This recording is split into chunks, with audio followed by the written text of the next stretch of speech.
Tex McBride.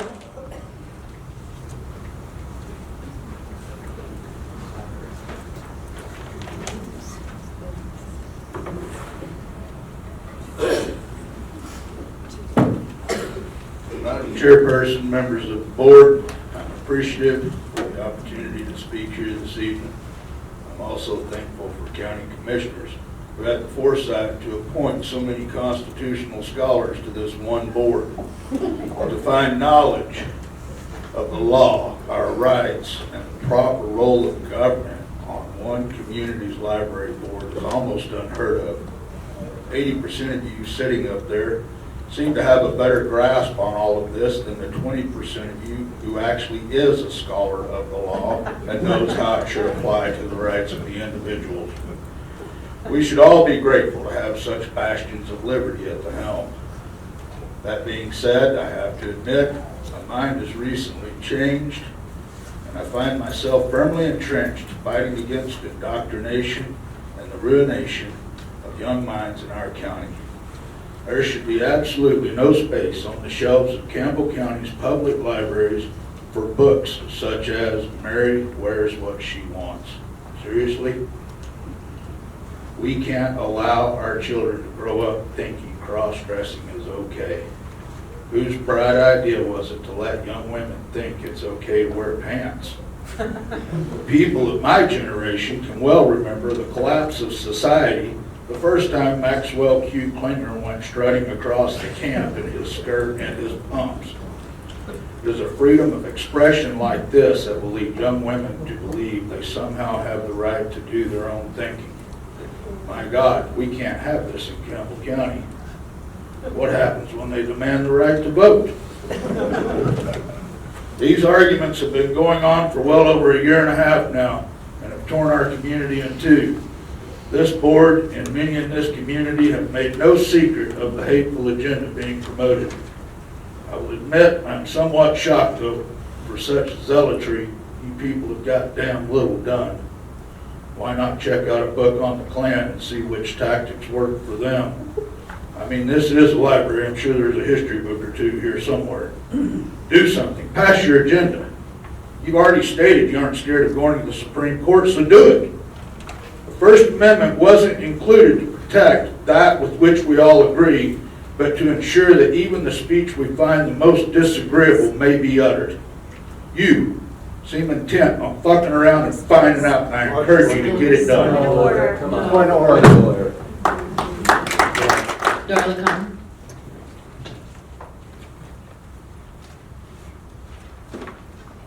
My name is Darla Decker Cotton. Madam Chair and Board, thank you for the opportunity to speak. Let me start by saying that I am the daughter of an English teacher who taught with many people in this audience. She also served time on the school board. My mother was an avid reader. She taught drama, speech and debate, creative writing, composition, to name a few. She had many students who joined drama or speech and debate, and who did so because they loved that she opened their eyes to things they never would have seen or understood had she not taught the subject in school. I remember her saying that you make a solid argument, and then you find the information at the public library to back it up. After presenting the information, she asked you to present the other side of the argument, which most of the time the person or myself was never prepared for because they were so focused on the argument they believed in. They failed to overlook the argument or debate from the other side. Mrs. Decker, or Mrs. D, as her students called her, would say, if you're going to debate a topic, you better know it from the inside out on both sides of the issue, and you should be able to argue both with the same veracity and belief, no matter how you feel about the topic, if you want to win the debate. If you have done your research, then any argument or counterattack would be met with a swift fact that you discovered on your journey of the information. That brings me to my point. This has all gone way beyond book challenges. You have now dove into the deep end to say that you know what is best for a public library and its collection development policy. Public libraries serve all citizens of all ages, regardless of ethnicity, demographics, income, or lifestyle. They offer programs with a wide range of literacy opportunities with diverse cultural experiences. Public libraries exist to support our First Amendment right to read. And the law does matter, Mr. Sisti. Also, Also, they defend, public libraries exist to support a First Amendment right. They defend it libraries defend it unequivocally through collection development policies that have been carefully drafted by educated, knowledgeable librarians to make sure that these inalienable rights are there for all people, regardless of ethnicity, lifestyle, demographics, and income.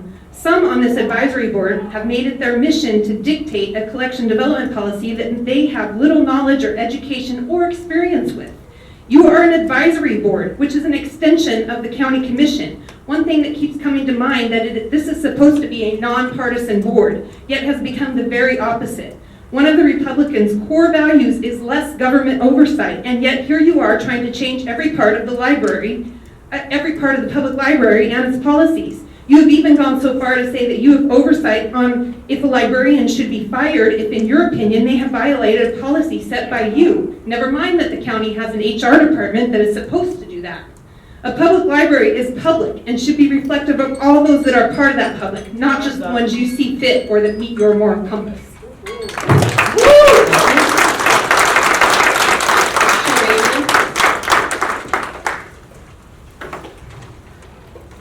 Hi, my name is Sherry England, and I want to express my gratitude to the staff, Terry especially. You and your staff are amazing, outstanding. I have, in all my years living here, so almost 30 years, I've never come into the library, and I always come into the library and I was always greeted like I was important and needed, you know, if I needed something. And I see you do that and your staff do that with everyone. You pay attention to your customers.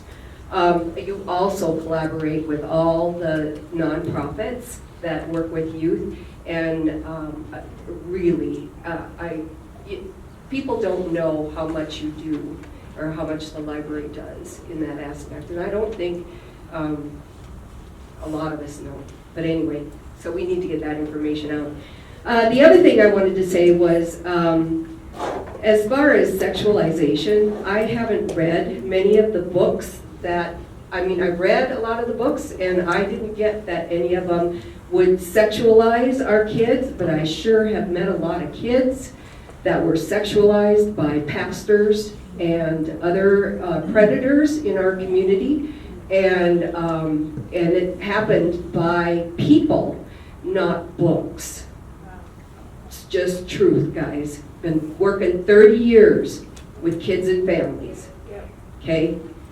The other thing I want to say is I don't understand why you're not going with the Library Association. You have been told by HR with the county why, you know, that's the professional that you guys are supposed to be looking at and looking up to, so you're not getting into legal trouble. So I guess if you want to get into legal trouble, go ahead.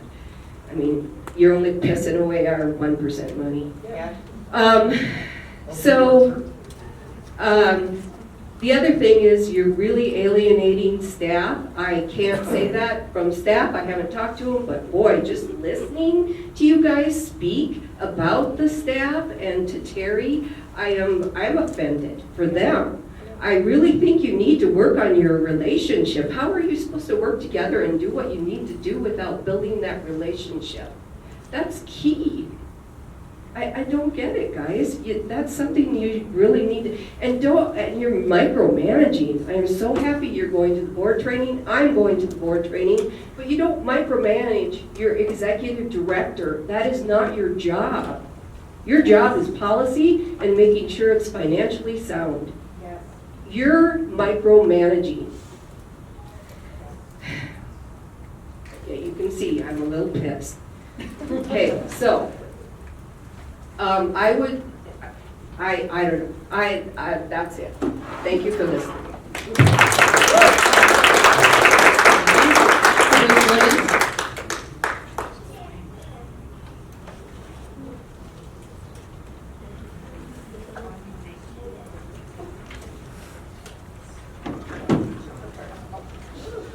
Well, you have one thing under your hat. You're the first library board in the state of Wyoming to be a defendant in a lawsuit and lose it. Okay? Not only that, you had well enough to having to tell me your lawyer's name. but I had to go outside of your system to do it. Your system isn't working, and it's gonna come back to hurt you. You start with pastors facing that way when they give their invocation. The invocation is to the people that are in charge. They are not to the audience. Okay? Because I'm not going to stand around and let some Christian tell me all about how good I have to be to you. Okay? And I'm not going to stand outside waiting for him to decide what he's going to say. Now, I'm going over this with the county commissioners here in a couple of weeks. But in the next meetings, that pastor needs to be facing you, not me. Is that clear? If it isn't, we'll find out in court. Okay? Now, next thing. Both-sided sex education. You want more Christian stuff in the library, okay, no problem. But you're pushing a law that won't let you sex or educate my type of children with how I think they should be educated. That includes trans education and all this stuff that the lady over here was bitching about. Okay. And second, can I have a few minutes without the timer going? No. Okay. And George Washington, he never took communion in his entire life. Went to church every Sunday. Never once got out of his pew.